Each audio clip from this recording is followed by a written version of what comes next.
Olá, meninos e meninas do Colégio Anglo Ubatuba. Olá, você também que nos acompanha de outros lugares do Brasil. Essa semana, segunda semana das Olimpíadas, da Olimpíada de História, né? Olimpíada Nacional de História do Brasil, 16ª edição. Estamos na segunda fase. Vamos comentar aqui agora as questões dessa fase e também a tarefa. Lembrando que esse é um ponto de partida. Não espere aqui que eu vou ficar falando as respostas das questões para vocês. Não é isso, né? É um vídeo, é tipo um react, uma primeira impressão da gente vendo essa prova juntos, né? Depois você e sua equipe vão ver com calma, vão discutir, vão debater, vão refletir e escolher a melhor alternativa a ser marcada. Lembrando como é que funciona a Olimpíada Brasileira de História. Cada questão tem 4 alternativas, sendo uma errada. As outras 3 estão certas. Só que das 3 que estão certas, uma vale 1 ponto apenas. É aquela alternativa que for muito óbvia, que tiver clara, que tiver destacada no texto já e muito fácil. Assim. Você acha que está muito fácil é porque ela vale 1 ponto apenas. Então você também deve evitar de marcar. Não marque aquela que zero, que é a que está errado, nem a que está muito óbvio. Sobram 2 questões. Essas questões vão exigir de você um esforço a mais elevado. Você vai ter que alcançar um outro patamar. Uma delas vai valer 4 pontos, a outra 5. E tem muitas questões que a gente realmente fica na dúvida, inclusive nós professores, né? Mas, geralmente assim, a que vale 4 vai exigir de você um pouquinho mais de pesquisa, e a que vale 5 geralmente exige uma pesquisa, uma reflexão, entender uma camada mais profunda do texto ou de análise da fonte historiográfica que os organizadores trazem pra gente. Tá bom? Deixa eu dar uma olhadinha como é que tá no chat, se já tem interações. Parece que não, ninguém ainda. Beleza. Bora lá. Então eu já estou aqui, logado. 16ª Olimpíada. Aqui eu posso ver que a equipe Canoa de Coaquira já começou a trabalhar. Já tem uma resposta aí no rascunho, né? Foi a Yasmin, meus parabéns, Yasmin do 2º ano, que já está trabalhando, né?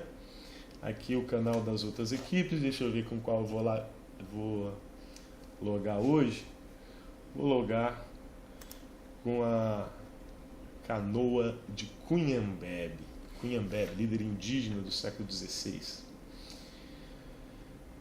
Fase 2, e aqui temos as 13 questões. Olha só, são 13 questões, são as primeiras 10, né? São muito parecidas com o estilo que a gente já encontrou na primeira fase. A tarefa que vai ser diferente. A tarefa, vamos ver aqui, ó, é parecida com a do ano passado. A tarefa traz ilustrações, né? No caso essa aqui, vista da Vila Nossa Senhora do Desterro, na ilha de Santa Catarina, né? A Vila de Nossa Senhora do Desterro, atual Florianópolis. Florianópolis que vai mudar de nome só depois da chamada Revolução Federalista, né? E que o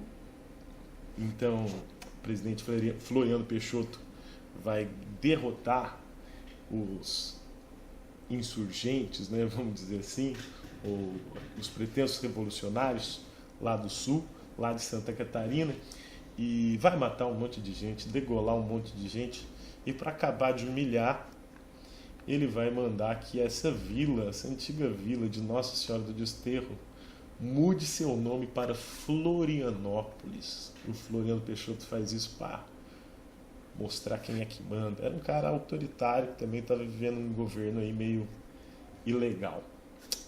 Não é sobre isso a questão. A questão traz a Vila de Nossa Senhora do Desterro, hoje Florianópolis, mais um ano de 1805, né? Olha aí, é uma gravura em metal produzida por Johann Caspar Horner, Um pintor aí que viveu entre o século XVIII e XIX. Muito bem. Olha aí. Aí você pode ver que a gravura traz os numerozinhos, né? Com as quais você deve linkar alternativas, frases, né? Por exemplo, aqui ó, onde está esses dois caras, esses dois carinhas em trajes militares, a gente consegue notar aí a presença de armas, né? Vamos ver, a 9.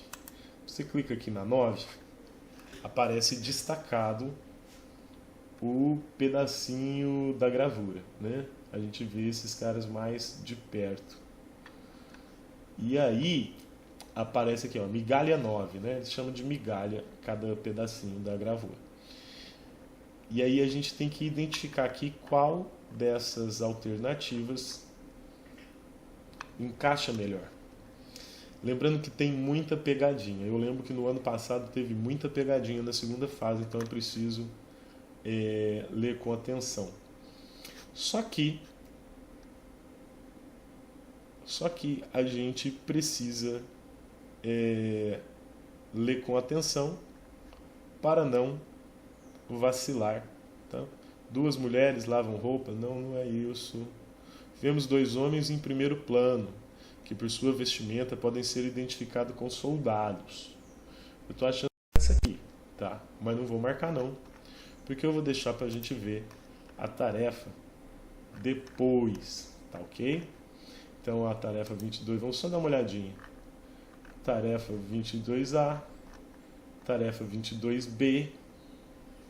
Depois você vai analisar essa exposição estadual do Rio Grande do Sul, de 1901. Você vai fazer a mesma coisa.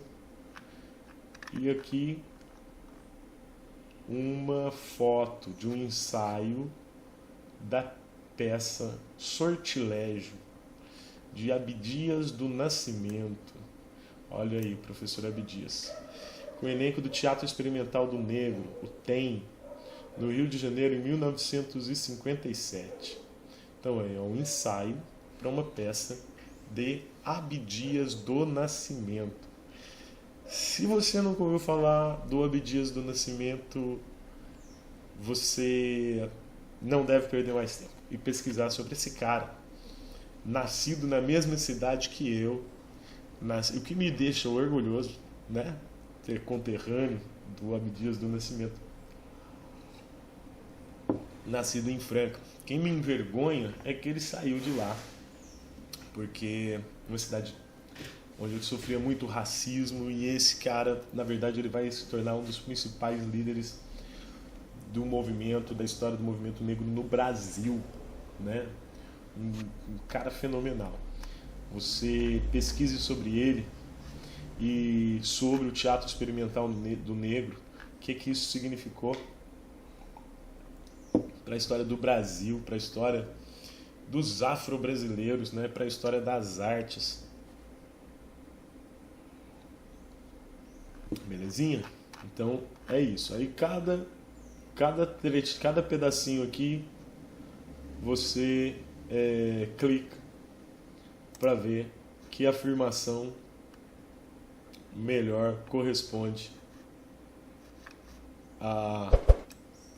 ao pedacinho destacado da tarefa. Tá bom? Deixa eu ver como é que tá o chat. Não tem ninguém no chat ainda. Tem 3 pessoas assistindo por enquanto, tá ótimo. Tá ótimo, importante que vocês assistam. Bora voltar agora para a questão.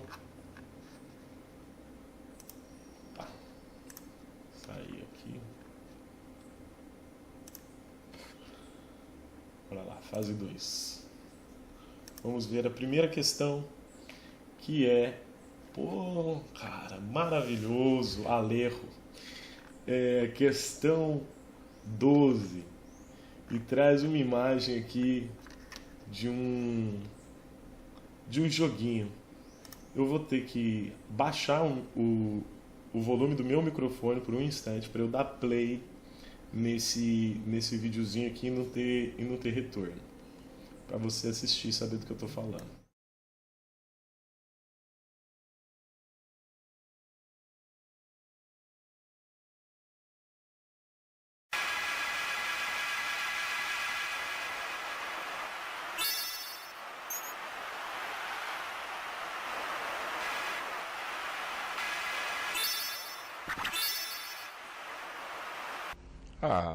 Um dos maiores do futebol brasileiro de todos os tempos. Você via no domínio, na movimentação, que era um cara diferente. Porque ele realmente tem isso do improviso, do jeito brasileiro de jogar.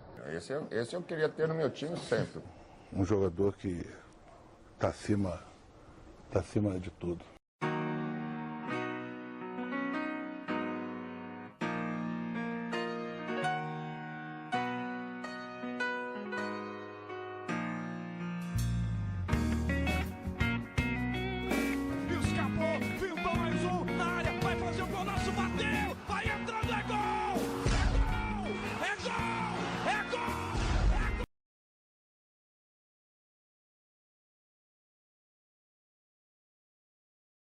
Esse é craque. O vídeo eu não vou continuar assistindo não, mas já sei do que se trata, tá? Pra comentar. Alejo, cara. O Alejo, ele é um personagem que ele não existe, né? Ele era um personagem de um videogame de futebol muito antigo, dos anos 90, se não me engano, enfim, quando eu era criança. E tinha esses primeiros joguinhos de simulação de futebol. E aí quando você jogava com o Brasil, um dos grandes craques era o Alejo. Eu acho que a produtora, não sei se é a Nintendo, acredito que seja a Nintendo, não tinha os direitos, né? Não pagava direito para os jogadores ou para os times, né? Ou nem para a FIFA. E para isso os personagens tinham que vir com nomes fictícios, né? Então o grande craque do Brasil era o Alejo. E aí o vídeo eu acho que ironiza isso, tá? Comentando como se fosse um cara normal. Acho que é por aí. Eu não vou acabar de assistir, tá? Eu vou ver a próxima fonte. A próxima fonte, foto inédita de dois dos maiores jogadores da história do futebol. E aí a gente tem o Pelé e um personagem todo pixelizado. Então olha só que interessante, a gente tem um meme para analisar. Meme também é história, meme também é documento histórico. É possível que no futuro, para os historiadores tentarem entender essa época, essa quadra complicada da história pela qual nós estamos passando, acredito que vai ter um historiador que vai ser especialista em meme, vai pesquisar os memes. Os memes dizem muito sobre nossa época. Veja só, esse meme aqui é um meme e com certeza quem conhece, quem jogou esse videogame e brinca, coloca ali o Alejo, né? Comenta que é o Alejo, que era uma sensação. De Dunga a Alejo, 10 jogadores que você usou para apelar no videogame. E aí tem uma reportagem, vamos ver a terceira fonte. A terceira fonte é do Wall Sport. E os jogadores de futebol no videogame sempre contam com táticas apelativas de alguns players. Alguns nomes figuravam em quase todos os times montados para um bom duelo contra os amigos. O All Sport selecionou alguns desses craques que marcaram época e fizeram a alegria de muita gente. Bom, é um trecho de uma reportagem, tá? Que se você quiser ver ela inteira, aqui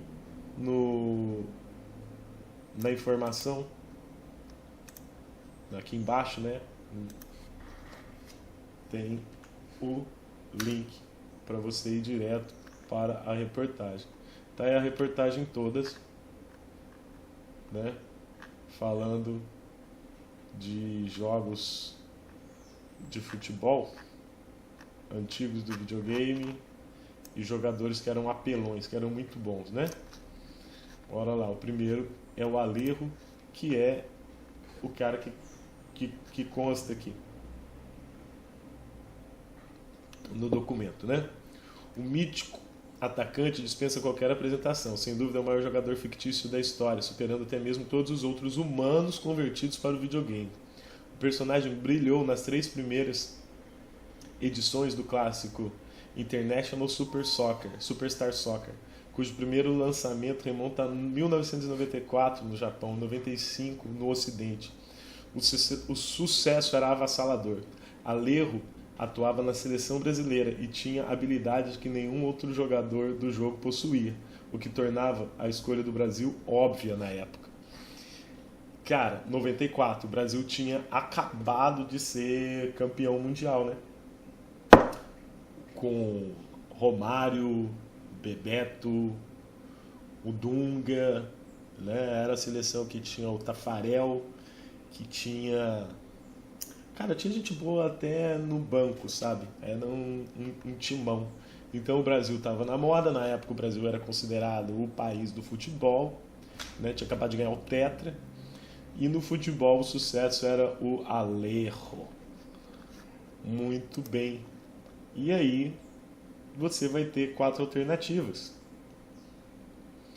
Jogador da seleção brasileira, campeão da Copa de 94, que serviu como referência inicial para a criação de Alejo, foi Bebeto. Com o lançamento de novas versões do videogame, outros jogadores nacionais se tornaram referência para as personagens digitais. Não sei. Isso aqui pode ser uma baita de informação, como pode ser um baita de um bait, pode ser um fake enorme. O texto não menciona isso, né? Mas a gente pode dar uma pesquisada sobre isso. Podemos, né, cruzar aí, jogar na busca do Google, Bebeto, Alejo, ver se a gente acha alguma informação.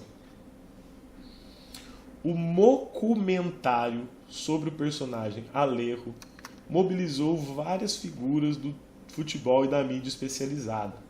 Eles relatam a importância do jogador imaginado para a repopularização desse esporte em território nacional. Documentário. Se você não sabe o que é um documentário, eu vou te explicar agora. O documentário é um estilo de documentário. Vou fechar a porta aqui, peraí.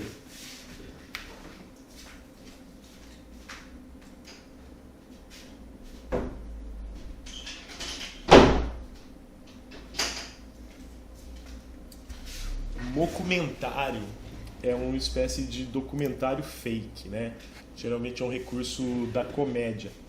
Documentário, como por exemplo o filme do Borá, né? Ou vários outros filmes de Sacha Baron Cohen, que são fake, digamos assim. Mais humorístico, né? Simula um documentário, é como se estivesse fazendo um documentário, que é mais ou menos isso que a gente viu aqui, ó, né? Na primeira fonte, Alejo, o gênio da camisa 7, isso é um documentário, né? Eles estão fazendo como se fosse um documentário real sobre um personagem real, trazendo aí astros do futebol, como o Zico, né, cara? O Zico é um dos maiores jogadores da história do Brasil. A pena que a geração dele, né, a geração da Copa de 82, de 86, não tenha ganho nenhuma Copa, mas é um dos grandes jogadores, né, da época do Sócrates. Olha aí o bruxão. Esse aqui jogava muita bola também. Ronaldinho Gaúcho. Vi jogar, vi ser campeão na Copa de 2002, né? Vamos ver o que o Ronaldinho disse. Então esse é o craque, é o cara que vai decidir mesmo. A mí los goles que controlaba y que tocaba por arriba del portero sin mirar la portería o que no amenazaba a golpear fuerte y simplemente tocaba por arriba, pienso que estos fueron los goles así que para mí más me sorprende hasta hoy cuando miro los goles.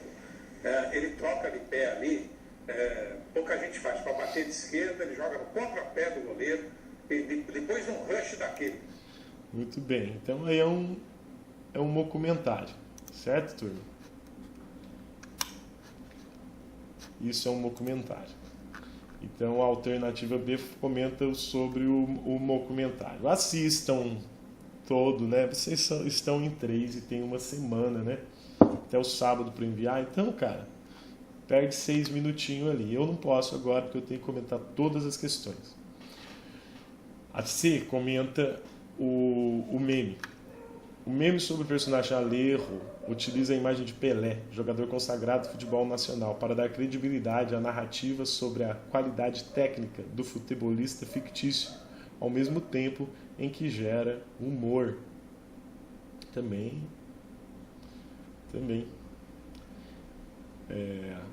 A fama de Alejo surge da confluência entre o interesse pela seleção brasileira de futebol, campeã da Copa do Mundo de 94, e a melhoria na performance e na acessibilidade dos videogames ao longo da última década do século XX. Mano, eu vivi essa infância, cara. Eu vi a gente sair do Atari para o God of War ou tudo que veio depois, tá ligado? Isso foi muito legal. A mudança, né, da performance dos videogames. Acessibilidade, eu não sei, cara. Não afirmo com tanta certeza, mas acho que sim, né? Porque eu lembro que antes, nos 80, o Atari era um objeto de desejo de toda criança, né? E depois acho que foi se popularizando, sim, né? Foi tendo mais videogame, tinha também as chamadas locadoras de fita de videogame. Muitas dessas locadoras você podia alugar os jogos de videogame e também tinha vários televisores com vários videogames que você pagava por hora para jogar os videogames mais modernos, né? Então, por exemplo, quando lá em casa a gente tinha o Master System, teve o Atari também. Aí quando chegava o Super Nintendo, que o Super Nintendo era tipo, a novidade, e a gente ainda não podia ter, né? Eu e meu irmão ia lá na locadora, pagar para jogar por hora, como se fosse um fliperama, só que de videogame, assim. A vantagem em relação ao fliperama, o arcade, né? Que o arcade, que é aquele que você coloca a ficha, né? Você perdeu, você sai fora. Já na locadora de videogame você pagava meia hora, 1 hora. Você podia ser ruim tanto que fosse, você continuava a brincar, né? Muito bem. Temos 4 pessoas assistindo. Vai ficar salva a live? Eu espero que sim. Se não ficar salva direto, tá salva aqui no meu computador. Eu dou um jeito de colocar.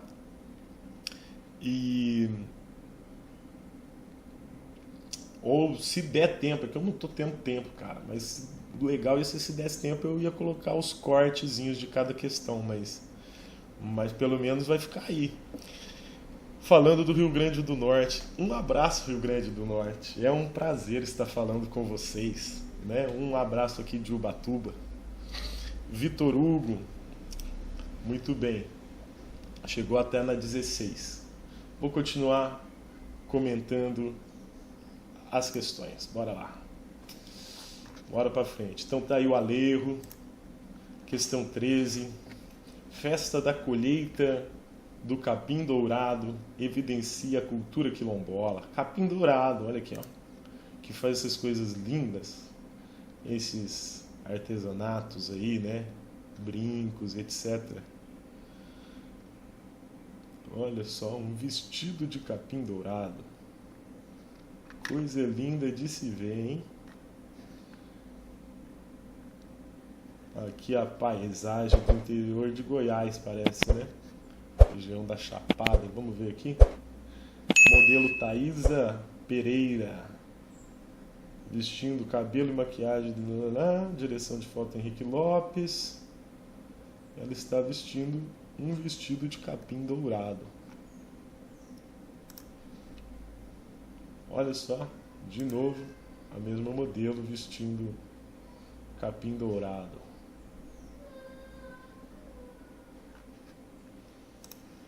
Bora ler um pedacinho do texto, pelo menos? Com o apoio do governo do Tocantins, eu falei Goiás, é Tocantins, hein, cara? Quase acertei, hein, pela paisagem. Tocantins já foi parte de Goiás, então não estou tão errado assim não, geograficamente é parecido. Com o apoio do governo do Tocantins, a festa ocorre entre os dias 17 e 19 de setembro e antecede o período da colheita do capim dourado. Em meio às veredas do Cerrado, as mãos cuidadosas das mulheres e homens buscam pela matéria-prima de uma das maiores riquezas do artesanato tocantinense, o capim dourado, realizado uma vez por ano pela comunidade quilombola Mumbuca, localizada na região turística em Cantos do Jalapão, no Tocantins. A colheita do capim dourado é uma tradição passada de geração para geração. Para celebrar o período em que o verde do capim se transforma em um dourado vivo e defender a preservação e o manejo do capim dourado, os moradores realizam uma grande festa com uma programação diversificada que marcou o início da colheita. Galera, é o seguinte, se você um dia for comprar um artesanato de capim dourado, veja se é capim dourado mesmo. O capim dourado ele é dourado, certo? Eu já vi os caras falsificarem capim dourado, cara, fazer uns negócios lá que talvez nem sejam artesanais e pintar de dourado. O capim dourado verdadeiro não. O capim dourado é, de fato, dourado. Entendo disso, eu já tive a fase hippie, cara. Eu já vendi artesanato na praia. Tá pensando o quê? Conheço de artesanato. Eu já rodei o Brasil. Bora lá. Com o apoio do governo Tocantins, aí vai falar, tem um capítulo produzido para o Miss Brasil.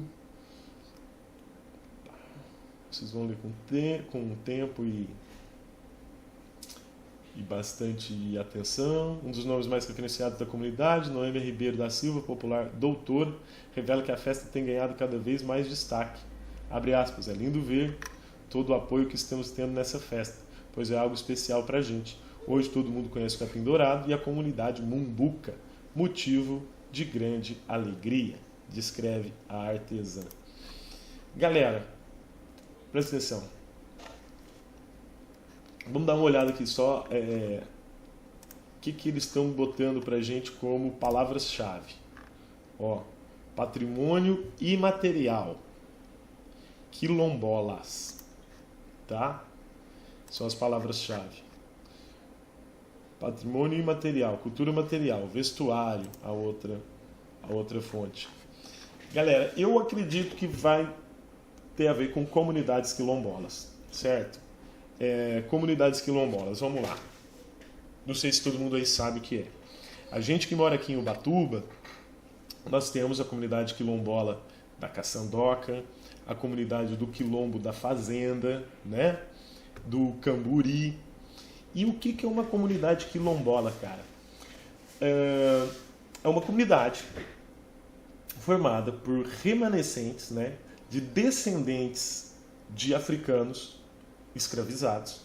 Não, os africanos que vieram para cá, para o Brasil, vieram escravizados, né? E se formou no Brasil vários quilombos. O que são quilombos? Quando os africanos conseguiam se libertar do cativeiro, né? Conseguiam fugir do cativeiro, né? Buscando, né, o exercício do seu direito natural, à liberdade, à vida, né? Mas eles fugiam das autoridades portuguesas, da autoridade do Império do Brasil, das autoridades locais, e se formaram, sobretudo no interior do Brasil, os chamados quilombos, que são comunidades, cara. O maior, mais famoso deles é o Quilombo dos Palmares, né? Que ficava em Pernambuco, na capitania de Pernambuco. Hoje, mais especificamente, o lugar onde ficava o Quilombo dos Palmares fica, na verdade, no Alagoas, né? É um outro traçado administrativo que nós temos hoje. Mas existem comunidades quilombolas por todo o Brasil. Por exemplo, os Calunga, no interior de Goiás, E esse pessoal aqui, ó, essa comunidade quilombola que é do Tocantins e cultiva o capim dourado, ou a comunidade mencionada aqui no texto, comunidade quilombola de Mumbuca. Ocorre que essas pessoas, esses grupos, essas comunidades, né, que estão ocupando seus territórios há bastante tempo, há muitas gerações, né? Então teriam aí o direito de posse sobre seus territórios. Só que esses hoje que são cidadãos brasileiros livres, né? E portanto gozam de todos os seus direitos, seu direito à liberdade, inclusive seu direito de tomar posse do seu território que ocupa há gerações. Mas o que acontece é o seguinte: muitas comunidades quilombolas sofrem pressão de grileiros. O que são grileiros? Grileiros são pessoas que roubam terra. Mesmo hoje ainda, no período de república, mesmo hoje ainda, no período de democracia, muitas comunidades, tanto indígenas quanto quilombolas, têm seus territórios ameaçados pelos grileiros, né? O pessoal do agro do mal, vamos dizer assim, né?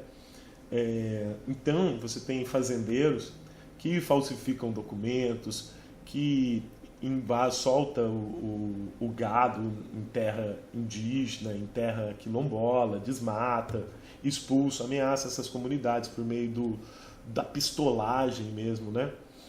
E essas comunidades, elas resistem, né? Elas permanecem onde elas estão historicamente e buscam reconhecimento dos seus direitos, né?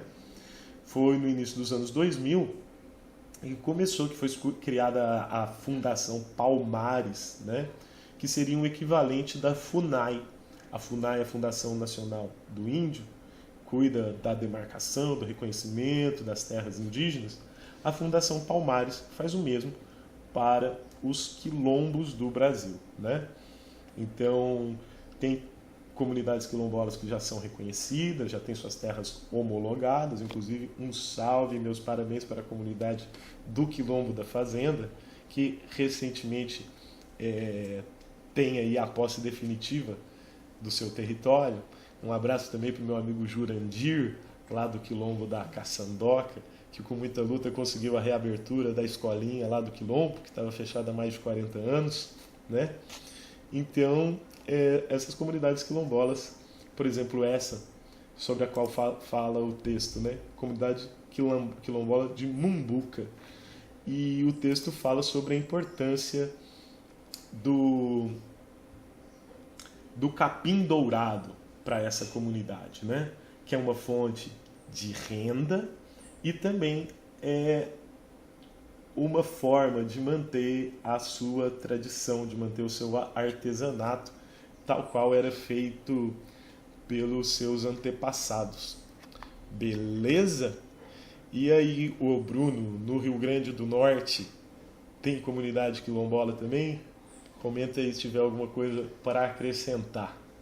Valeu? E aí, galera daqui do Ângulo Batuba, vocês conhecem as comunidades quilombolas da cidade? Deixa o seu comentário também. E, pô, não posso deixar de dizer, né? Deixa seu like, deixa o seu inscrever-se, né, no canal. Participe do chat agora e depois que o vídeo estiver definitivo. Isso me ajuda. Isso é legal, tá bom? Muito bem.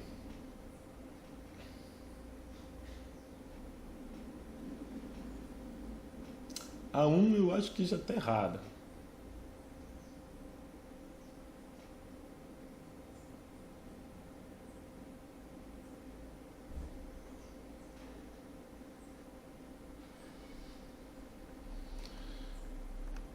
Muito bem, vamos ter que ler com bastante atenção, né?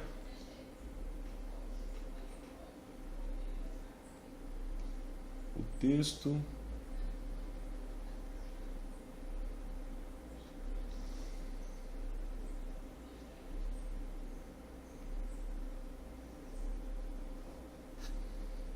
Vamos vamos pesquisar sobre exportação de capim dourado? Eu acho que eles não exportam isso não, cara. Só exportam o artesanato pronto, né? Não tem por que exportar o capim dourado in natura, né?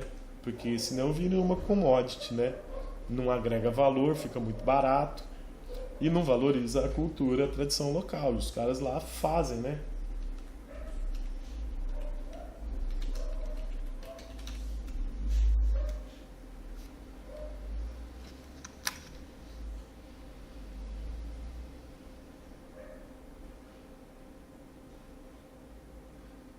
Ó, olha aqui, bem restrito mesmo, né? Porque, ó, a proibição do transporte da venda do capim dourado in natura para fora do estado de Tocantins deve ser regulamentado por lei, de autoria da deputada Cláudia Leles. A proposta foi apresentada na mesa diretora da Câmara, da Assembleia Legislativa do Tocantins, né? Muito bem. De acordo com a lei, só será permitido o transporte do capim dourado para exibição em feiras, mostras e eventos de artesanato e turismo no Brasil e no exterior, desde que o propósito seja divulgar as peças produzidas à base da planta, além de valorizar e proteger a cultura e saberes tocantinenses, né? Ou seja, realmente não se exporta, não se deve exportar o capim dourado, né? Por quê? Para que outras pessoas não façam o artesanato do capim dourado. O capim dourado é um recurso limitado, né? Que só cresce numa determinada região, e é importante que os quilombolas que estão lá há mais tempo produzam o seu artesanato e sejam valorizados por isso, né? Também pelo seu trabalho, pela sua cultura, porque imagina, então acaba com o capim dourado e acaba com a tradição dos caras, né? Você vai ler, vai refletir sobre essas questões, você vai refletir sobre patrimônio imaterial, sobre cultura material, né? Ó, essas palavras-chave, se apropriem do debate que existe por trás de cada uma delas, tá? Leiam com mais atenção o texto e escolham a alternativa mais apropriada. Olha aqui, a colheita do capim dourado ao longo de todo o ano e a exportação in natura desse material para outras regiões são práticas que efetivam a conservação da espécie e da cultura mumbuca. Com certeza essa é a equivocada, né? A exportação do produto in natura é problemática para a comunidade quilombola que produz essas peças tradicionalmente.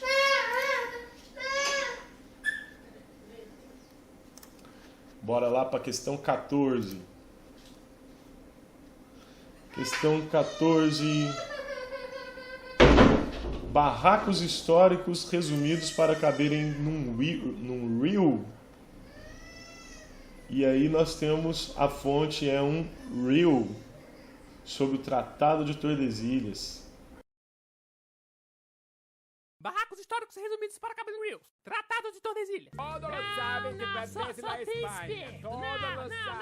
Todos lo sabem. Combinado era que fosse encontrado. Daqui pra baixo era meu. Colombo encontrou, isso não pertence a mim. Problema Está seu dele. descortês com Colombo. Ah, vai. Descortês é quando mandar Vasco da Gama dar uma coça nele. Eu quero ver descortês. Um cabrão na retaguarda. Quero ver gracinha aqui pro meu Não lado. acredito que veio até Tordesilhas para insultar-me. É muita audácia. Vamos só rever o acordo, então. Esse canto aqui sou eu que explode. Ah, vou lhe dar tudo isso. Desculpa, eu não sabia não que você estava passando fome. Não estou a passar fome. Não estou fazendo questão Você que porque... parece muito necessitada. Necessitada? Você viu a caravela que eu cheguei? Pra me chamar de necessitada? Eu não preciso disso, eu não preciso. Eu trabalho pra causar impacto social. Eu já falei disso no meu podcast Caravela não dá ré. Aqui eu posso fazer um Porto Seguro, aqui eu posso fazer um Salvador, não sei, aqui posso fazer uma Minas. Ninguém tá falando em ouro nenhum, não. Hablaste em Minas. Minas é grid. Já tô pensando lá na frente só. Não tem ouro. A minha equipe não trabalha por ouro, querido. A gente trabalha por propósito. O litoral só. Una linda costa. E eu vou fazer o que só com praia? Aspetta che so quale. Ah, vai, tu passa logo uma reta Buona aqui no ideia. mapa. Voi a fazer. Pronto, Buona passe, ideia. passe, Pronto. faz De cá assim. pra cá. Fala Vai. tu português, de cá pra Não, cá. tá espanhol. ótimo, tá lindo. Tratado de Tordesilhas. Beleza? Desculpa a galera aí que ficou sem som. Eu vou comentar tudo de novo. Tratado de Tordesilhas. Tratado em que Portugal e Espanha dividiram o mundo, né? Tratado mediado pelo Papa e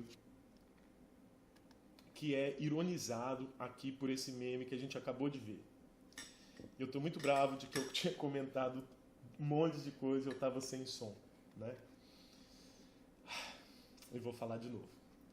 Pois bem, Tratado de Tordesilhas, assinado entre as monarquias ibéricas no final do século XV, divide o mundo entre Portugal e Espanha. Olha só, Tratado de Tordesilhas. Você vê aqui as imagens, né? Considerando do arquipélago de Cabo Verde em direção a oeste, 370 léguas, se dividiu o país, se dividiu o mundo em dois, né? Mas, quando fizeram isso, ainda não havia o devido conhecimento sobre o tamanho das terras, né? Os caras dividiram o mundo sem conhecer o mundo, mas Portugal vinha do seu périplo africano, buscando encontrar um novo caminho para a região das Índias, né? E com isso ele tinha descoberto algumas ilhas, como por exemplo Cabo Verde, né? Os Açores. Portugal tinha umas ilhas aqui no Atlântico que ele considerava muito importante, que ela não queria perder de jeito nenhum. E agora a Espanha estava navegando também, né? Quando Cristóvão Colombo, que é um navegador italiano, esse navegador italiano estava a serviço da Espanha e ele acaba chegando, né, na ilha aqui de Santo Domingo, que é uma ilha onde hoje fica Santo Domingo, República Dominicana e Haiti, né? Nessa ilha que o Colombo chega. Então por isso há questionamento se essa viagem, né, é o descobrimento da América, né? Pelas controvérsias óbvias. Primeiro, que já tinha os povos indígenas aqui. Em segundo lugar, porque será que a gente deve dizer que o Caribe é já o continente americano ou não? Enfim, Tratado de Tordesilhas. Dividiram pelo intermédio do Papa. O meme brinca com isso, né? Como se eles estivessem brigando, né? Portugal e Espanha, para ver quem vai ficar com o quê. São países que têm uma história comum, têm um passado comum, tem muitos, como por exemplo a presença árabe, né? O fato de serem países muito católicos, com o catolicismo muito associado ao próprio Estado. E aí, quando se começa a descobrir, os caras não tinham noção de que o tamanho da América, né? Porque certamente Portugal, se conhecesse o que tinha de terra aqui, não teria concordado com isso, olha só, porque ele ficava com bem menos terra, né, no Novo Mundo. E também ainda não tinha esse interesse de se explorar a terra, porque não sabia quanto terra tinha. Para Portugal, o que valia era o caminho para as Índias, beleza? Esse Tratado de Tordesilhas, depois ele vai ser revisto pelo Tratado de Madrid de 1750. Olha aí o Tratado de Madrid. O Tratado de Madrid, você vai ver que pelo Tratado de Madrid,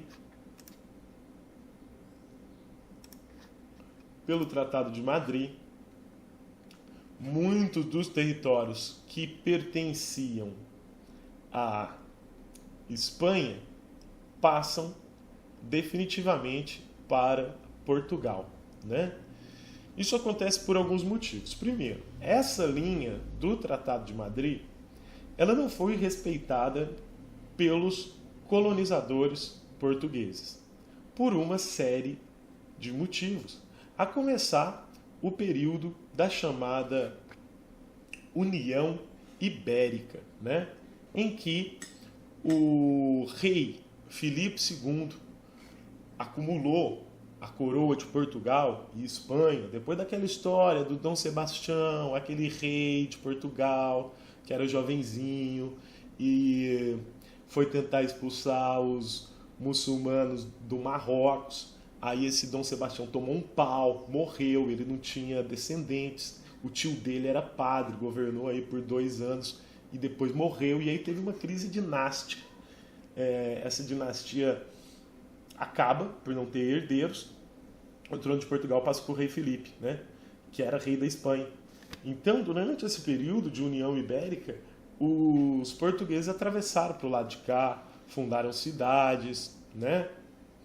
E o que acontece é que depois a independência de Portugal é restaurada, né? E no século XVIII, Portugal e Espanha entendem que é preciso rever o Tratado de Tordesilhas. E é aí que algumas terras da Espanha vão passar para o domínio português. E é por isso que esse pedaço aqui que está a oeste da linha de Tordesilhas hoje pertence ao Brasil, por causa do Tratado de Madrid, que ao mesmo tempo do outro lado do mundo, né? Porque a linha de Tratado de Tordesilhas passava aqui, né, no Brasil, mas você tem que imaginar como uma laranja sendo cortada ao meio, né? A linha de Tordesilhas passava do outro lado do mundo também. E aí o que acontece? Em 1750, os espanhóis estavam interessados nas Filipinas, né? Então, reconhece-se esse pedaço do Brasil que era espanhol, mas de fato estava sendo colonizado pelos portugueses, né? Então se reconhece como parte da América Portuguesa, ao mesmo tempo que as Filipinas, né? Você veja, o país mais católico, talvez o único país, a gente pode dizer o país católico da Ásia, as Filipinas, que estavam do lado do pedaço da metade da laranja pertencente a Portugal, mas que por estar sendo colonizado de fato pelos espanhóis,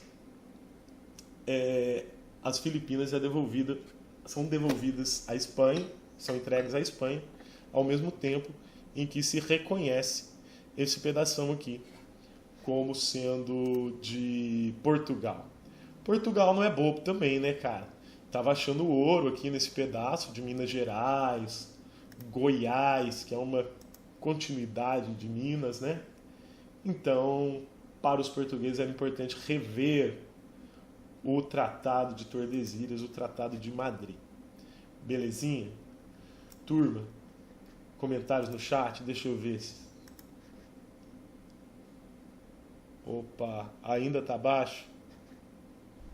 O som tá baixo ainda ou já melhorou, galera?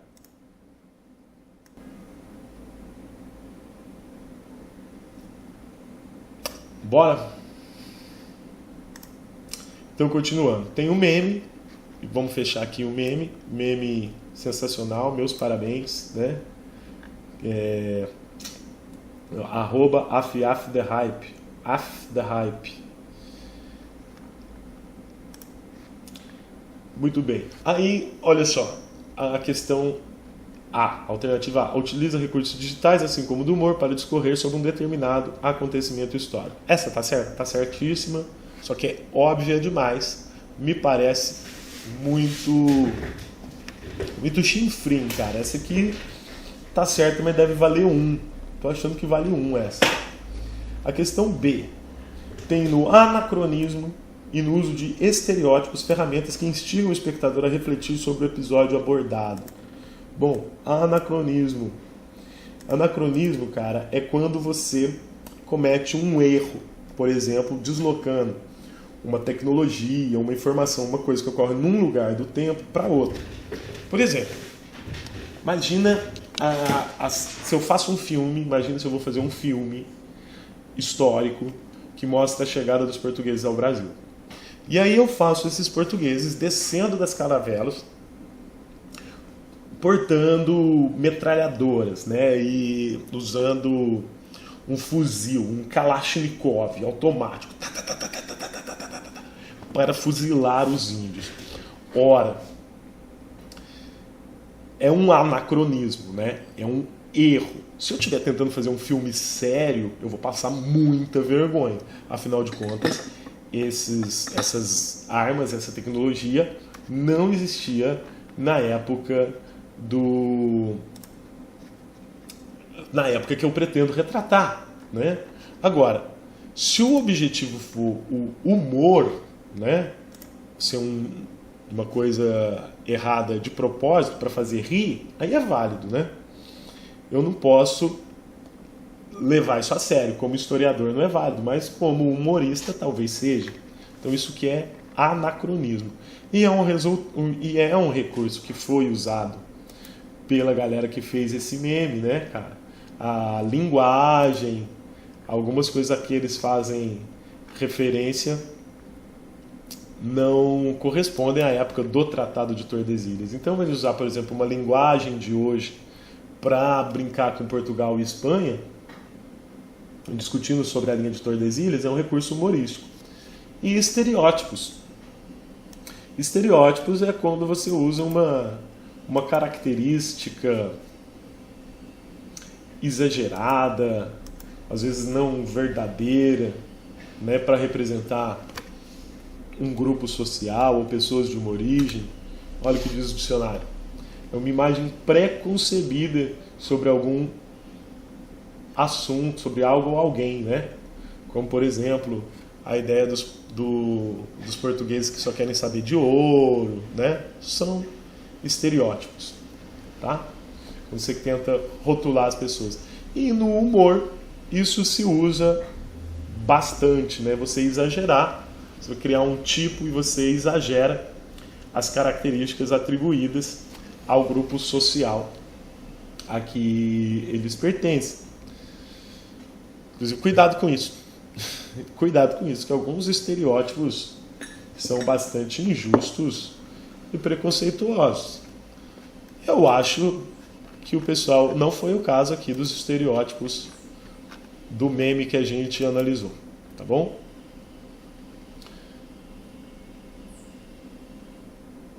A C, nossa, a C tá errada, ó. Mostra como o preparo do queijo coalho viria a ser herdado pelos habitantes das regiões colonizadas por portugueses. Não, mano, não é isso. Eu nem sei a origem do queijo coalho. Pode ser que o queijo coalho seja português, eu não tenho ideia. Depois a gente pesquisa sobre isso. Só que em que contexto o queijo coalho aparece no meme, né? Que os portugueses, quando o personagem aqui, o português, tá discutindo com o personagem espanhol, e aí o português que tá ficando só com um pedacinho de terra fala: você vai ficar só com a praia, vou fazer o que com a praia? Aí o espanhol fala: vende queijo coalho, né? Quer dizer, de certa forma tá zoando a gente aqui de Ubatuba, né, cara? As pessoas que moram na praia que vendem queijo coalho. É nesse sentido, não tem nenhuma seriedade com relação a pensar o queijo coalho como uma parada da cultura portuguesa. Não tem nada, não é sobre isso, né? A referência a queijo coalho é, obviamente, apenas humorística. E a D indica que o objetivo do Tratado de Tordesilhas foi delimitar os direitos de exploração dos países ibéricos. É isso. Também está certo. Também está certo, né? E isso você já sabia antes mesmo de começar a fazer a prova, né? achei relativamente fácil. E a partir de agora, as próximas questões eu vou comentar mais rapidinho, tá? Vamos passar mais acelerado. Afinal de contas, esse vídeo aqui, essa live, é um ponto de partida, tá? Para o trabalho que as equipes, as 8 equipes do Ângulo Ubatuba, meus alunos estão assistindo, e demais que por acaso aproveitarem aqui, ó, esse oferecimento do Ângulo Ubatuba, do professor Leandro, vocês vão ter a semana para conversar entre as equipes, né? Os meus alunos vão poder tirar dúvida comigo em sala de aula ou no nosso grupo, tá? Mas quem está assistindo aí quiser comentar alguma coisa, perguntar alguma coisa pelo chat, pode também, tá bom? Nesse momento temos 4 pessoas assistindo. Bora ver a próxima questão. Mestre Vitalino, vida inteligente no barro. Me parece um cordel. Recife, Pernambuco, Brasil, 7ª edição. Opa, é sim, um cordel. Que legal, cara. É um facsímile de um cordel. Tá? Vocês sabem o que é um cordel? Cordel é um livrinho, é um livretinho que geralmente é artesanal. Ele traz versos rimados, se conta uma história geralmente em sextetos, né? Em estrofes de 6 versos, com essa rima AB, AB, AB, né? Ou pode variar, né? Um pouquinho. É narrativa, poesia narrativa, é típica do Nordeste, é uma tradição nordestina que chega com uma influência moura, ibérica, e é muito interessante. Muitos desses cordéis eram impressos, ou pelo menos as suas ilustrações, né, eram feitas com xilogravura ou alguma outra, ou algum tipo de gravura também bastante artesanal. E o nome é cordel porque era vendido nas feiras populares, né? Na feira, cara, onde você compra feijão de corda, bucha e etc. Com os pendurado num cordão, num barbante, por isso literatura de cordel. Valeu? É disso que se trata. É um cordel feito pelo escritor Ivaldo Batista. Tá aqui as referências dele. E eu adoro cordel. Eu vou ler com muita atenção depois. Mas por enquanto cabe dizer que ele está homenageando um outro cara, um artesão, um ceramista chamado Mestre Vitalino. Quem foi o Mestre Vitalino? Quero te apresentar. Foi o maior ceramista, quem fez o barro falar. Gênio de Caruaru, estrela desse lugar. Um cabra tão nordestino, sua arte nos envolve. Ele foi o rei do barro, não precisa que se prove. Vitalino, amor e fé, viveram o maior love. 1909, em 10 de julho nasceu, e em 20 de janeiro, de varíola ele morreu. No ano 63, Vitalino pereceu. Então, olha só, esse cordel vai falar sobre um ceramista, provavelmente da mesma região do Pernambuco, de onde vem o cordelista Ivaldo Barbosa.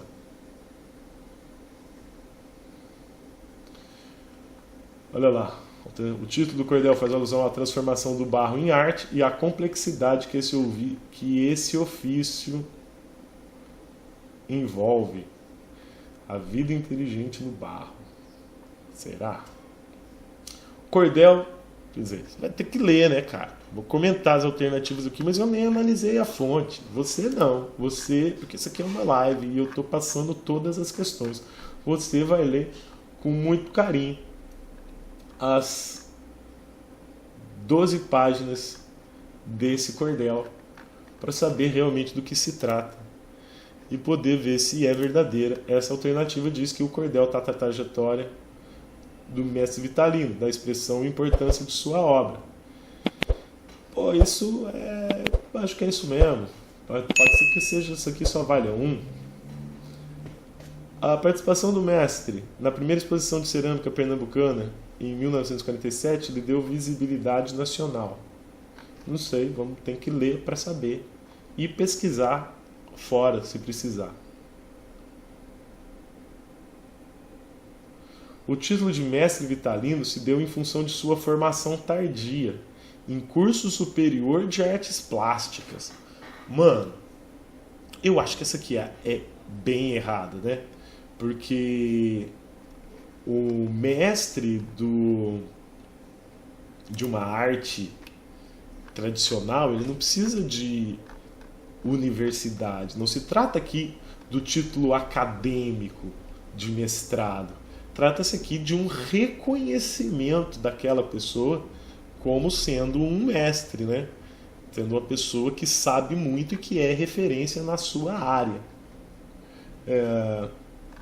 Eu acho que essa é errada. Mas, de qualquer forma, a gente vai ler com bastante atenção para realmente descartar com mais segurança o que for para a gente descartar. Tá bom? Me parece que essa é a errada. Questão 16. Grandes empresas e ditaduras na América Latina durante a Guerra Fria. Novas contribuições. Uhul! Olha, meus queridos. Leiam. Já adianto que esse é um assunto espinhoso, mas que precisa ser falado, precisa ser lembrado, né? Que é sobre a participação de empresas privadas nas ditaduras militares da América Latina. Por isso, muitos historiadores, mais recentemente, têm optado por falar em ditadura civil-militar no Brasil, em vez de falar simplesmente ditadura militar. Por quê? Os militares, de fato, fizeram o trabalho sujo. Foram eles quem derrubaram um governo eleito, né? O João Goulart tinha sido eleito para vice-presidente. Foram eles que derrubaram um governo legítimo, instauraram um governo ilegítimo e ditatorial, violento. Foram, de fato, os militares quem matou, quem desapareceu, quem torturou, quem tomou o poder. Mas esses militares, eles fizeram o trabalho sujo para alguém. Haviam setores interessados na ditadura, né? Como, por exemplo, a burguesia, de modo especial, aquela burguesia estadunidense, né? Veja, meninos e meninas, João Goulart não era comunista. Era de esquerda, sim, mas não era comunista. E nem tinha chegado ao poder por meio das armas, e nem pretendia permanecer no governo além do seu tempo por meio das armas, né? Mas suas propostas de reformas de base entravam em conflito com o interesse de uma série de setores, né? Como, por exemplo, a ideia de você deixar a Petrobras, deixar uma estatal com a exclusividade de todo o processo de extração, refino e venda do petróleo no Brasil. Isso ia contra os interesses, por exemplo, das petroleiras estrangeiras, de modo especial norte-americanas, né? Os planos de reforma agrária entravam em conflito com a elite mais antiga aqui do Brasil, que é a elite agrária. Afinal, com reforma agrária, os caras perdem um tantão de mão de obra, né? não só o pedacinho de terra, né? Então, muitas empresas, muitos empresários, muitas entidades privadas apoiaram a ditadura militar, na medida em que a ditadura militar servia como garantidora dos seus interesses. Inclusive, quando os seus interesses dessa classe em questão entrassem em conflito, por exemplo, com demandas do movimento operário ou outras demandas da sociedade que poderiam se fazer expressar se o país estivesse numa situação de normalidade, de liberdade, né? Mas não era o caso, né? Então vamos ver um pouquinho do texto para a gente comentar sobre esse assunto. Grandes empresas de ditaduras em América Latina durante a Guerra Fria, novas contribuições.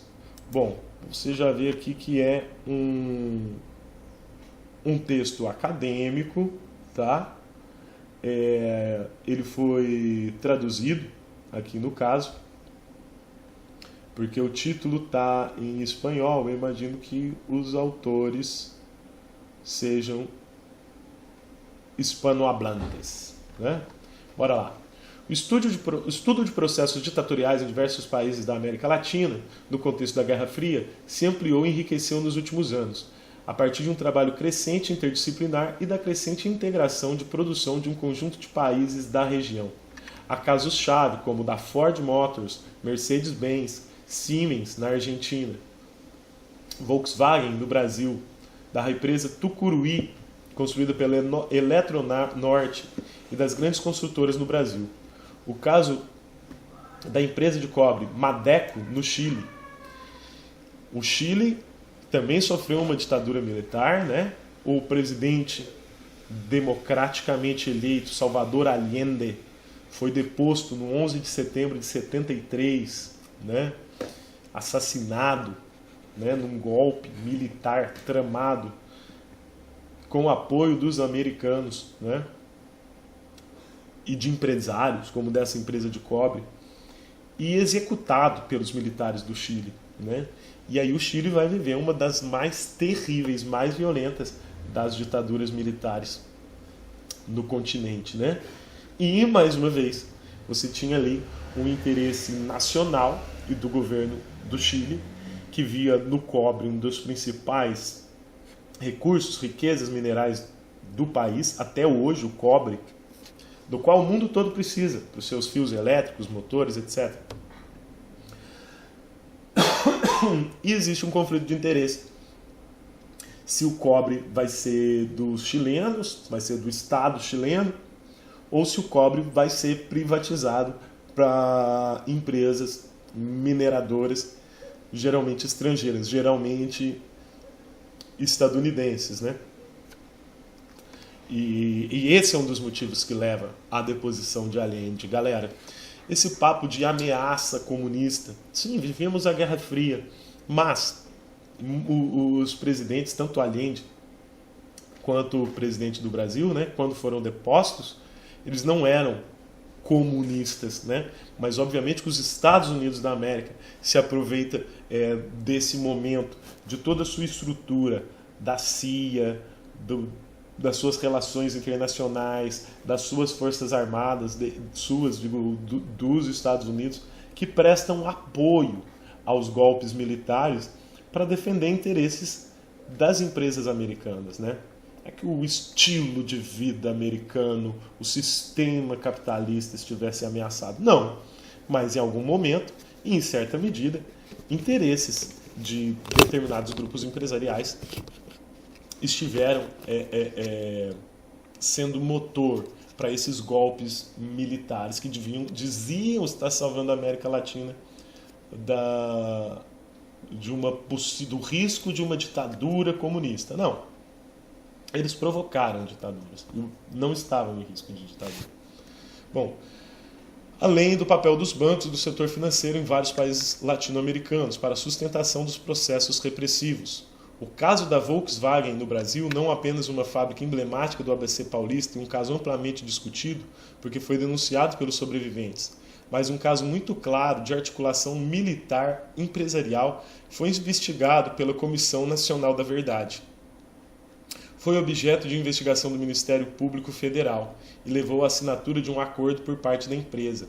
Esse caso permite discutir diversas evidências do apoio da empresa, a Volkswagen, à ditadura, o aproveitamento dos benefícios obtidos e o controle sobre o ativismo sindical, assim como o processo repressivo leva adiante dentro da própria empresa, sendo o caso de Lúcio Belentani o mais emblemático. A gente vai pesquisar aqui sobre o Lúcio Belentani. Eu aposto que deve ser um trabalhador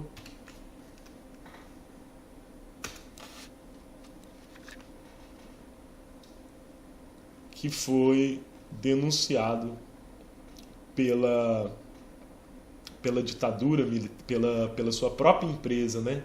Então as empresas levavam para as autoridades da ditadura militar as suas listas negras, né?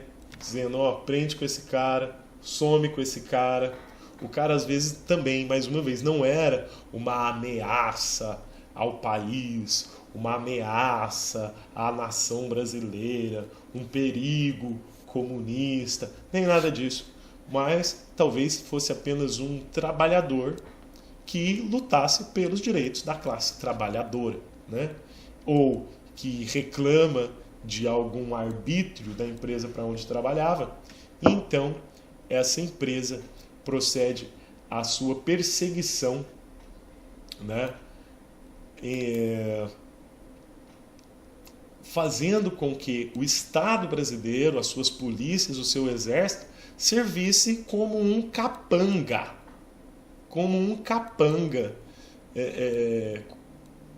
do interesse desses empresários, né? Aqui estou vendo que esse homem, antes de morrer, recebeu uma medalha, foi homenageado, né? Certamente pela perseguição que sofreu durante a ditadura.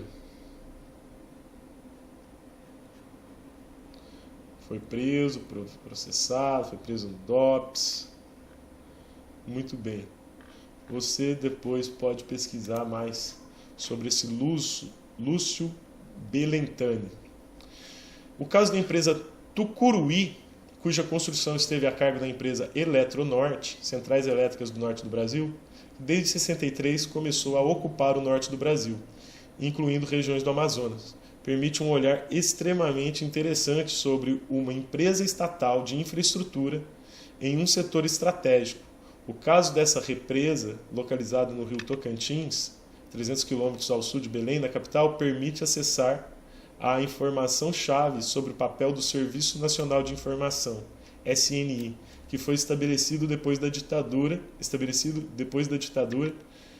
com apoio da CIA, companhia da CIA norte-americana. A CIA é a Central de Inteligência dos Estados Unidos, né, cara? São os agentes secretos, né? Só que os agentes secretos da CIA, no filme, eles são heróis maravilhosos que investigam os russos, os terroristas e etc. Na prática, na verdade, a CIA investiga isso também. Só que a inteligência estadunidense é usada para espionar agentes privados e públicos, inclusive aliados dos Estados Unidos, né, não só inimigos, para propósitos não tão legítimos, não tão republicanos assim, né?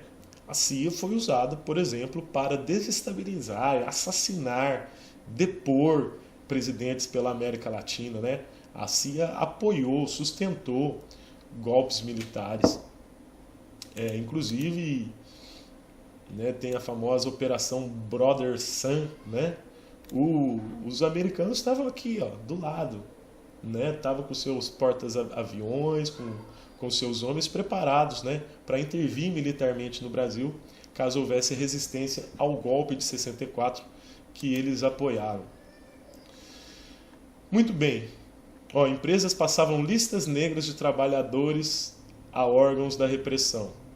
Aquilo que eu falei, né? As empresas que apoiavam a ditadura militar e tratavam os seus empregados, né, dessa forma, né, tratando o Estado brasileiro como seu cãozinho de guarda, como seus capangas. Então, entre as empresas Volkswagen, Johnson & Johnson, Esso, Pirelli, Texaco, Pfizer e Souza Cruz. Então, olha aí, empresa de automóveis, de produtos químicos, de cigarro, da indústria farmacêutica, essas empresas todas estrangeiras colaboravam com a ditadura militar. Então a ditadura militar gostava de um verde e amarelo, gostava de ostentar a bandeira do Brasil, gostava de se dizer patriótica, mas na verdade oprimia, violentava e matava seu próprio povo pelo interesse de multinacionais, empresas estrangeiras, né? E quem reclamasse morria ou sofria violências indizíveis. Galera, vou nem olhar as alternativas, bicho.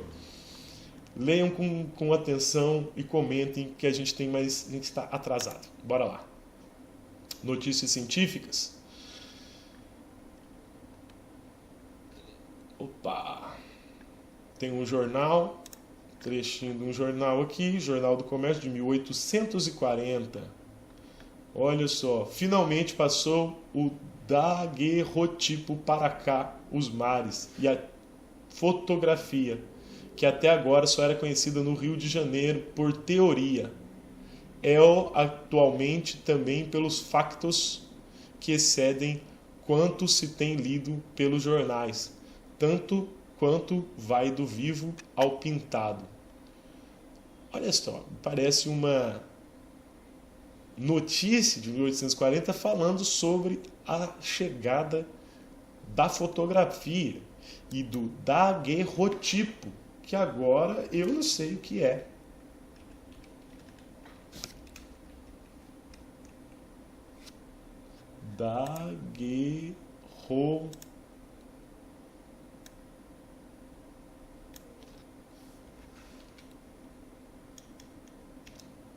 Daguerrotipo.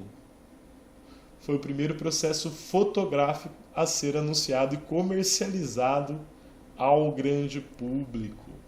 Muito bem. No jornal lá aparece como daguerrotipo, mas vejo aqui que também a palavra daguerreótipo é mais popular. Então seria essa primeira câmerazinha, cara, popular, comercializável, né? Uma máquina de fotografia bastante primitiva, porém já popularizada, no sentido de ser produzida em série, tá?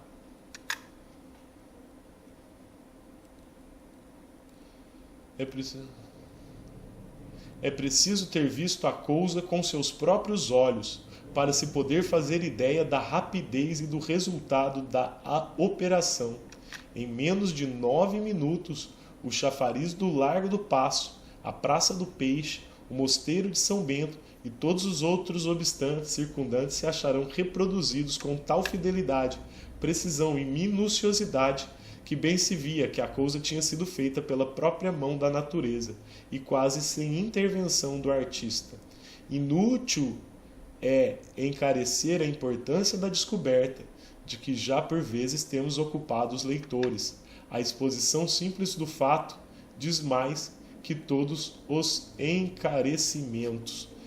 Então, cara, esse jornal, né, que era só escrito, está noticiando essa coisa incrível que foi a chegada da fotografia, né? E olha só, foi um religioso que trouxe, né?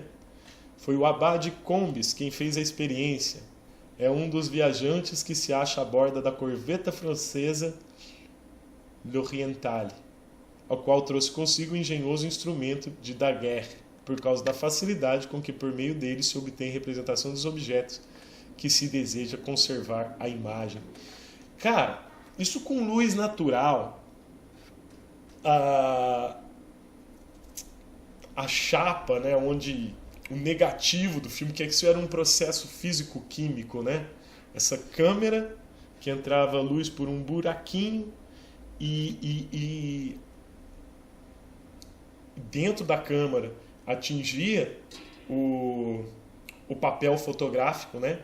Tratado quimicamente para que a luz que a atingisse ficasse ali marcado, né? O branco e o preto, né? O claro e o escuro, e depois saía uma fotinho preto e branco. Precisava ficar exposto durante 9 minutos, né? Você então fazia imagens estáticas. Então, por exemplo, aqui o cara fotografou o Mosteiro de São Bento. Então eu tinha que expor a câmera, uma caixa preta mesmo, né? A câmera se chamava câmera, né? Câmera. E aí ficava 9 minutos ali paradinho. E aí ficava gravado, né? Depois vieram os flashes, a fotografia mais rápida, etc. Muito bem. No Rio de Janeiro, mais uma notícia sobre essa máquina fotográfica, o daguerreotipo. Havendo-se dignado Sua Majestade o Imperador e Altezas Imperiais aceitar o oferecimento feito pelo capitão Lucas, comandante do navio escola L'Orientale, para ver pôr em uso o aparelho de Daguerre para tirar vistas, o dito comandante e o abade Comte, encarregado do manejo do instrumento, se apresentarão na Praça Boa Vista, e teve o último a honra de explicar na presença dos augustos espectadores todo o processo. Posto esse em prática, formou-se em 9 minutos a vista da fachada do paço tomado de uma das janelas do torreão e logo em igual tempo a perspectiva geral que se goza da varanda com todas as mais pequenas miudezas e variações. SM, a Sua Majestade e Altezas Imperiais se mostraram... isso aqui se mostraram... Esteja escrito se mostrarão na grafia antiga. Isso aqui se mostraram muito satisfeitos com as experiências, cujo progresso mereceu-lhes toda a atenção e cujos produtos Sua Majestade o Imperador se designou em aceitar. Galera, o Imperador Dom Pedro II era um grande fã de fotografias, né?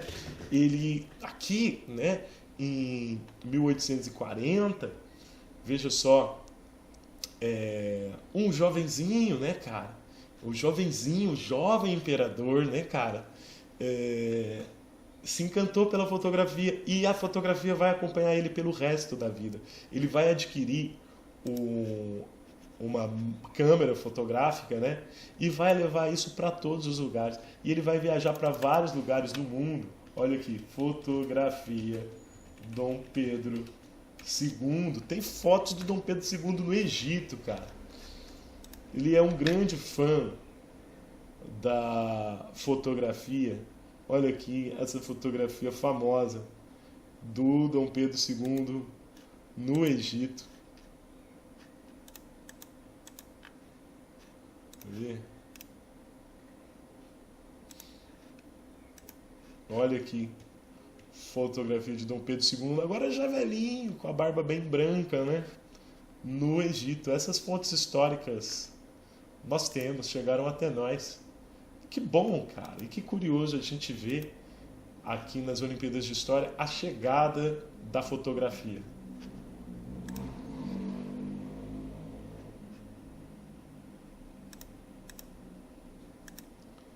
Muito bem, muito bem. Bora ver o que mais. As alternativas. O anúncio da chegada da técnica ao país foi comemorado pelo Jornal do Comércio, que destacou a rapidez e fidelidade das imagens produzidas. Verdade. Óbvio. As primeiras fotografias produzidas no Brasil, feitas por meio de uma invenção estrangeira, retratam o Rio de Janeiro, então capital do Império. Não sei se são as primeiras fotografias produzidas no Brasil. São por essa câmera, né? Esse daguerrotipo, né? A técnica esteve reservada inicialmente às elites, mas logo se difundiu pelas classes médias e mais baixas, não sei, devido ao baixo custo e fácil manuseio da invenção pelo público. Classes baixas? Quão baixa será que ele está se referindo? Não sei. Ainda sobre a fotografia no Brasil. E considerando as duas notícias. Despertou o interesse do imperador, que passou a fotografar a partir do daguerrotipo e utilizou a fotografia para construir uma visualidade do império. Cara, o imperador fez isso mesmo, né? Ele se apaixonou por fotografia e fez fotografias do Brasil e do mundo por onde ele passou, né? Mas como a ideia é a gente só dar uma olhada, eu não vou me deter aqui não. A gente tem que, depois as equipes vão fazer isso, olhando com calma e reflexão. E claro, alunos do Ângulo Ubatuba, nós temos um grupo onde vocês podem me chamar, pedir socorro, discutir, trocar uma ideia, além da organização entre vocês. Sigamos. Questão 18. Grupo que reúne professores da UEPG descobre registro rupestre inédito de araucárias no Paraná. Muito bem. Registro rupestre. São pinturas rupestres na parede, mostrando araucárias. São essas árvores muito típicas do Paraná. Também aqui na Serra da Mantiqueira a gente tem, né? A gente gosta, a gente come pinhão, mas muito das florestas de araucária do Brasil, sobretudo do Paraná, desapareceram. Mas olha só, alguém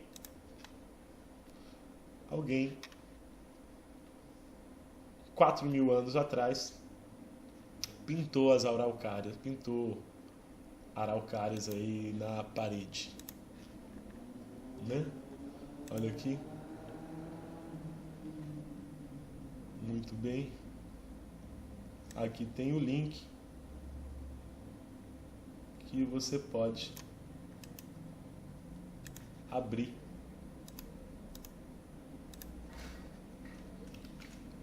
Olha só, cara, que interessante, né? De meme à pintura rupestre. De memes à pintura rupestre. A Olimpíada desse ano está muito boa. Pinturas rupestres de cerca de 4.000 anos, com representação inédita de araucária, são descobertas no Paraná. Então aqui, meu amigo, você tem a reportagem completa.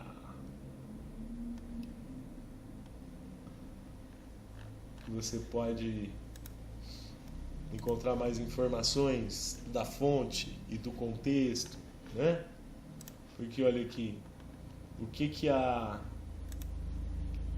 Olimpíada de História traz pra gente? Traz duas fotos, né? A legenda, as palavras-chave, arqueologia e pintura rupestre, certo?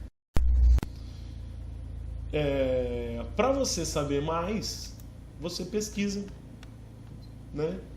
Você pode partir da reportagem, de onde foi tirada as fotos. Aí você pode, de repente, pesquisar o nome dos pesquisadores, né? A professora pesquisadora Fernanda Burigoto Mushiuchi.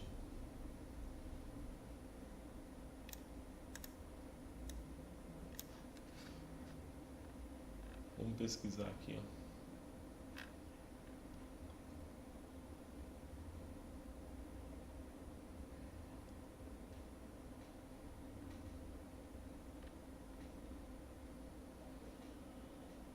Você pode pesquisar pelos nomes dos pesquisadores, né?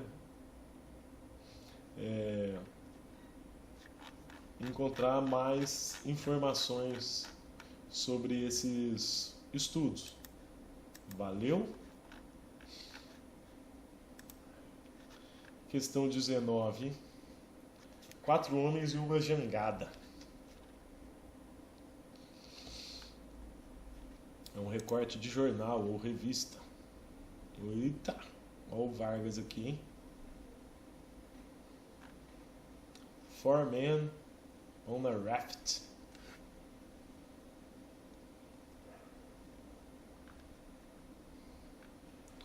Olha só. Estas imagens contam a história de uma viagem homérica que resultou em um milagre político no Brasil. 61 dias, 2.650 milhas, fora de seu porto de origem, Fortaleza. A jangada chamada São Pedro navegou até o porto do Rio de Janeiro. 2 meses antes, a tripulação do São Pedro era composta por 4 simples jangadeiros. Com outros pescadores brasileiros, eles navegavam nas suas jangadas, pescando com arrasto. Mas eles tinham que entregar metade do que havia pescado ao dono da jangada, e outra metade mal servia para sustentar os 4 homens. O que mais os irritou foi que os jangadeiros não eram abrangidos pelos benefícios da Lei de Seguridade Social do Brasil. O líder, Manuel Olímpio Meira, e seus companheiros, que chamam de Jacaré, içaram as velas e partiram em setembro em uma viagem de 2.650 milhas ao longo da costa do Brasil até a capital, para contar ao presidente Getúlio Dornelles Vargas seus problemas. Sem um único instrumento de navegação, enfrentaram vento e chuva, queimados pelo sol, seguiram para o sul. Aldeias de pescadores surgiram para recebê-los, alimentá-los e protegê-los. Cara, isso é incrível, eu não conhecia essa história. Veja só, 4 jangadeiros saíram lá do Ceará e foram navegando de jangada até o Rio de Janeiro para encontrar o presidente e levar suas demandas, contar dos seus problemas, pedindo ajuda para o presidente, realmente confiando no presidente. Essa notícia é de dezembro de 41, né? Plena era Vargas, em plena ditadura do Estado Novo. Vamos pular um pouquinho, depois vocês vão ler com o tempo. Quando os 4 jogadores chegaram ao Rio, a imprensa já os transformara em heróis nacionais. No porto, aglomeravam barcos de pesca, apitando e agitando bandeiras. De lá saiu um rebocador da Marinha. Saíram veleiros, barcos a remo, lanchas, canoas e iate. Uma lancha cheia de escoteiro do mar. A banda da Marinha e a banda da Polícia Municipal tocaram na Praça Mauá. Um guindaste tirou a São Pedro, canoa, né, a jangada, da água e baixou até um caminhão pela rua principal do Rio, lotada a Avenida Rio Branco. Avançava a São Pedro. Atrás passava um desfile de centenas de caminhões sinalizados, cheios de membros dos sindicatos e autoridades. Ou seja, cara, esses caras saíram lá do Nordeste numa baita de uma aventura, protestando contra a situação dos pescadores da sua região e foram transformados em heróis nacionais. A viagem foi tão longa e eles devem ter parado em vários lugares aí do litoral, né, sendo bem recebidos, alimentados. Certamente quando eles chegaram no Rio de Janeiro, né, e foram recebidos pelo presidente da República, eles já eram notícias, já estavam famosos, né? E o Vargas, muito espertamente, os recebeu, afinal ele gostava, né, de cultivar essa imagem de o amigo dos trabalhadores, da classe trabalhadora, né? Embora isso nem sempre fosse verdade na prática, nem sempre, tá? Há algumas conquistas importantes da luta da classe trabalhadora que se consolidaram na era Vargas, né? Mas veja que, por exemplo, há uma luta dos trabalhadores que precede as conquistas, né? E isso aqui é um exemplo disso. Veja, os caras saem lá, eles viram heróis nacionais e o Vargas vai buscar tirar algum proveito disso para a construção da sua imagem, né? Porque veja, que ele não vai simplesmente receber os caras ouvir as suas demandas, né, e atendê-las. Ele vai fazer mais do que isso, ele vai recebê-los no palácio, vai transformar a vinda deles num grande desfile, num grande ato cívico, num grande evento de propaganda política para o próprio regime. Muito bem.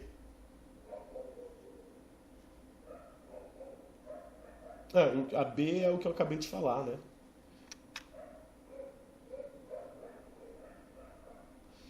A A também está verdadeira. Vamos ver.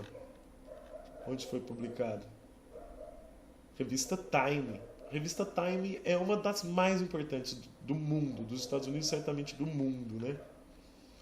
Então, essa é verdadeira também.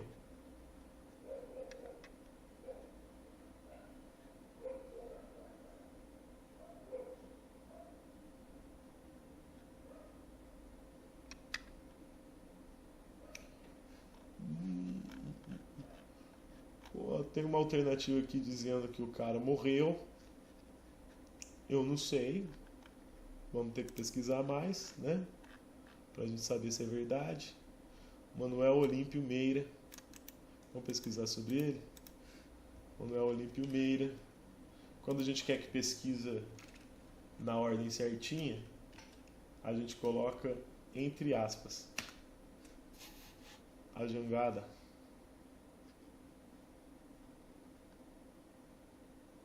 Tem muitas notícias sobre esse cara.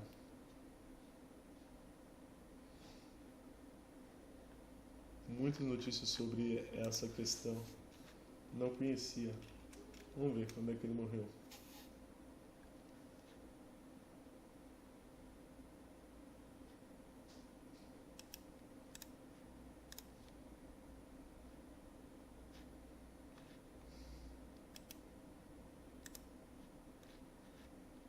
Bom, aqui baixou um arquivo que não vai dar para eu...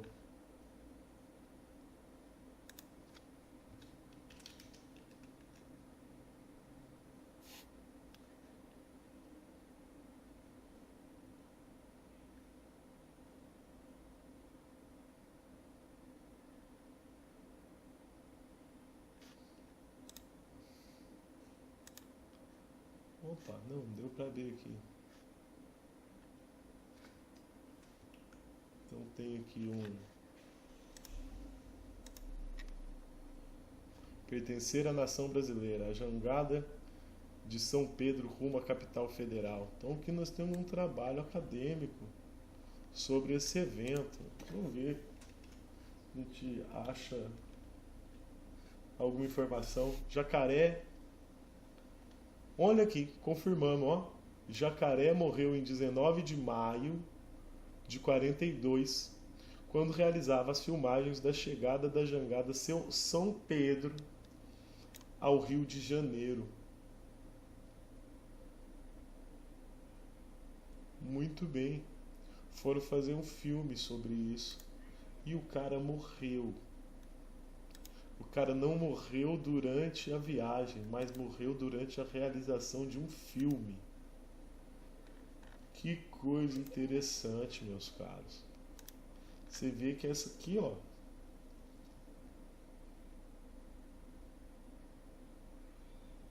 exigiu uma pesquisa nossa, né? Nós confirmamos. Então, ó, por exemplo, apareceu uma informação que você não sabe, que você desconhece, né? Que consta da alternativa, mas o trecho não fala. Vai pesquisar, vai checar. Foi o que a gente fez, né? Eu pesquisei que como o Manuel Olímpio Meira morreu, aí eu achei um trabalho da Unicamp e a pesquisadora, e achei um trabalho acadêmico aqui, ó, feito por uma pesquisadora da Unicamp. Pesquisei a palavra-chave, né? Morre, para procurar a informação sobre a morte dos membros da jangada São Pedro. E achei aqui essa história trágica, cara. Olha só. O cara foi buscar direitos trabalhistas para sua categoria. Foi do Ceará até o Rio de Janeiro, encontrou o Vargas, deu tudo certo. Foi transformado em herói. Aí quando o cara foi fazer um filme, né? Provavelmente patrocinado pelo Estado Novo. Ele morre. Questão 20. Uma tenda de mercado, de 1821. É uma gravura de Henry Chamberlain. Henry Chamberlain. É uma gravura de 1821. Gravura, água, tinta e aquarela sobre papel. Londres, o gravador é John Clark, tá? É um gringo. Essa gravura está na Pinacoteca do Estado de São Paulo, né? Então é uma gravura, mas ela foi colorizada posteriormente. Aqui tem a referência também para a gente ver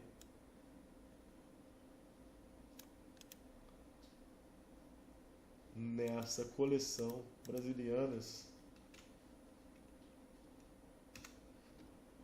que é da Biblioteca Nacional, né?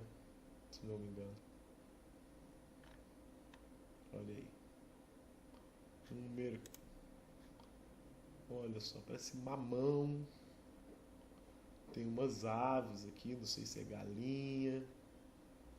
Há escravos de ganho carregando as coisas no seu tabuleiro na cabeça, né? Tem mais informações aqui.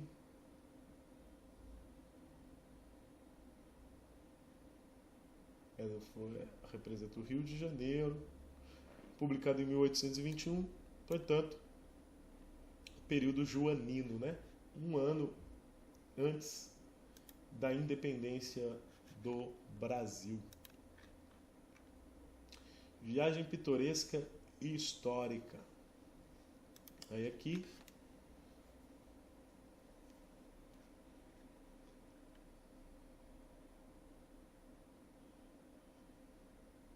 um relato de um viajante do Debré. Veja, a imagem não é do Debré, mas o relato é do Debré. O Debré é outro pintor que passou por aqui, galera, e fez muitas imagens. Inclusive o Debré passou por Ubatuba. Tem uma imagem que o Debré fez aqui de Ubatuba, à vista ali daquele morrinho da prainha, sabe? Entre a Praia do Cruzeiro e o Perequiaçu, lá de cima, né? Vou até jogar aqui, ó, para vocês saberem. Debré, Ubatuba. Olha aqui. É essa imagem aqui, ó. É essa imagem aqui. Você pode ver Ubatuba. Ó, aqui, ó, é onde tem a ponte do Perequê. Aqui tem a Ilha dos Pescadores, né? Aqui tem o farol, né? Olha aqui a igrejinha. Essa pintura de 1827, mostrando Ubatuba, sem a região central de Ubatuba. Aqui é onde tem a Avenida Iperuígue, tá certo, pessoal? Isso aqui era Ubatuba pintado pelo Debré. E aí, o texto traz um texto do Debré falando sobre essa sua viagem, tá? Olha aqui, história da escravidão, as palavras-chave: economia, relatos de viajante. Então, ó, por meio do relato do Debré e daquela pintura do gravador inglês lá, né? A gente vai aprender um pouco mais sobre o Brasil dos anos 1820. Olha aqui o que o Debré diz. Por volta das 6 horas da manhã, surgem os carregadores de água e de leite e as vendedoras de pão de ló. Das 6 às 7, encaminham-se sossegadamente para o centro da cidade os negros de ganho. Uns preparam durante o caminho folhas de palmeiras para a confecção de chapéus, enquanto outros, menos ativos, acertam sossegadamente o passo ao som da marimba. Aqui fala que é marimba, uma espécie de tambor tocado pelo povo, instrumento de percussão constituído por placas de madeira, formando um teclado. percutido por 2 baquetas, tendo cabaças como ressoadores. Então vamos ver aqui, ó, a marimba. Vamos ver esse instrumento musical. Ó, isso é uma marimba. Então alguém ia tocando uma marimba, enquanto os escravos de ganho iam circulando pela cidade. Escravo de ganho era o seguinte, você tinha os grandes proprietários de escravo, aqueles fazendeiros que tinham muitos escravos para trabalhar na lavoura, mas na cidade você tinha aquelas senhores de escravo que tinha 1, 2 escravos, sabe o classe média, né, que tinha um ou outro escravo. E esse escravo era usado para dar uma renda, é o chamado escravo de ganho. Então, às vezes a pessoa, juntamente com o seu escravo, fazia alguma coisa, como o texto diz aqui, amendoim torrado, milho assado, pastel quente, manoê. Manoê é um doce de milho. Aqui em Ubatuba tem uma lanchonete, né, chamada Manoê. Ó, manoê, ou manauê, é um bolo de fubá de milho e mel, por vezes com acréscimo de outros ingredientes.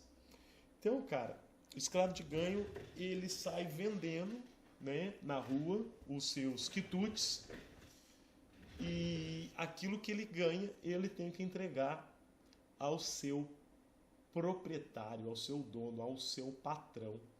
Alguns desses escravos de ganho podiam ficar com parte da receita, e muitos deles guardavam dinheiro na esperança de poder comprar a sua alforria.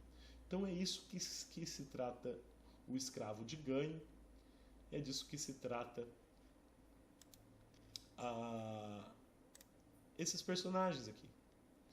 Os escravos de ganho são mencionados no texto do Debré e aqui estão representados na gravura do Henry Chamberlain, certo? E aí, com base nisso, você vai analisar e escolher a alternativa melhor. Lembra, galera, nossa estratégia: descarta aquela horrível, aquela que está muito errada, e mantenha aquela que está... aí você descarta a que está errada. Aí depois vão ter 3 certas. Você vai eliminar a que tiver óbvia demais. E aí sobrou 2. Vocês vão pesquisar, vão checar todas as informações contidas nela e vão escolher para ver, preferencialmente, a de 5 em vez da de 4 pontos. Valeu? Tem mais uma para a gente analisar. 21. É sangue mesmo, não é mertiolate. Olha só. Álbum 2 do Legião Urbana traz uma música de Renato Russo que eu não vou tocar. Eu não vou tocar porque senão o YouTube vai derrubar esse vídeo, vai derrubar essa live, né? Por estar reproduzindo aí o Legião Urbana. Sei que o filho do Renato Russo briga com os outros integrantes da banda do pai pelos direitos das canções. Então eu não vou me meter nisso, né? Não vou tocar aqui no meu vídeo, você toca aí na sua casa.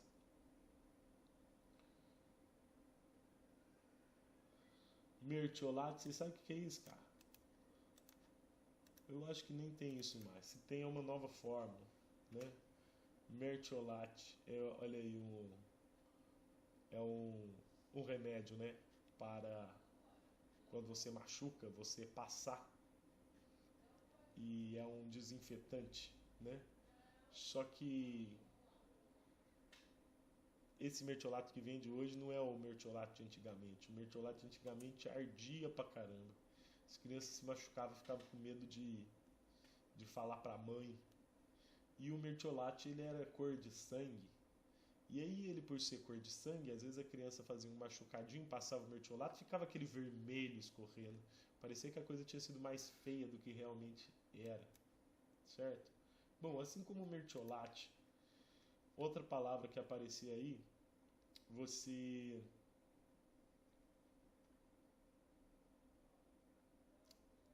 pesquisa, né?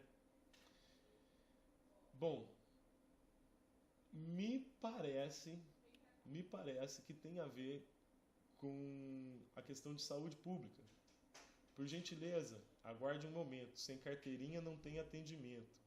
Carteira de trabalho assinada, sim senhor. Olha o tumulto, façam fila, por favor. Então a música vai falar sobre alguém procurando atendimento médico numa época anterior ao SUS. Então, quando ainda não tinha o SUS e as pessoas precisavam procurar atendimento médico, só era atendido quem tinha carteira assinada de trabalho. Era atendido pelo INSS, né? Que é o Seguro Social. Somente com a redemocratização do Brasil e o surgimento do Sistema Único de Saúde é que a assistência à saúde passou a ser ampla e restrita. Antes, para você ir num hospital público, se você não comprovasse que você era trabalhador, ou seja, se você estivesse desempregado, né, se você não tivesse carteira assinada, você não tinha acesso à saúde pública. Beleza, galera? A música do Renato Russo parece fazer referência a isso.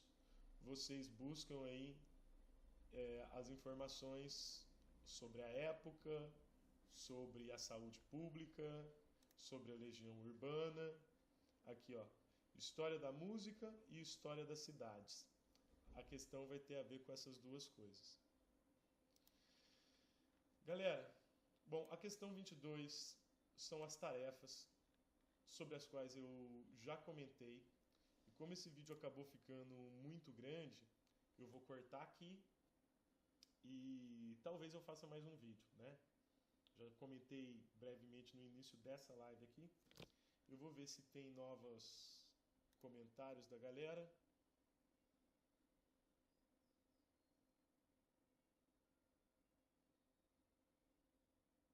Opa, beleza, salve Anderson.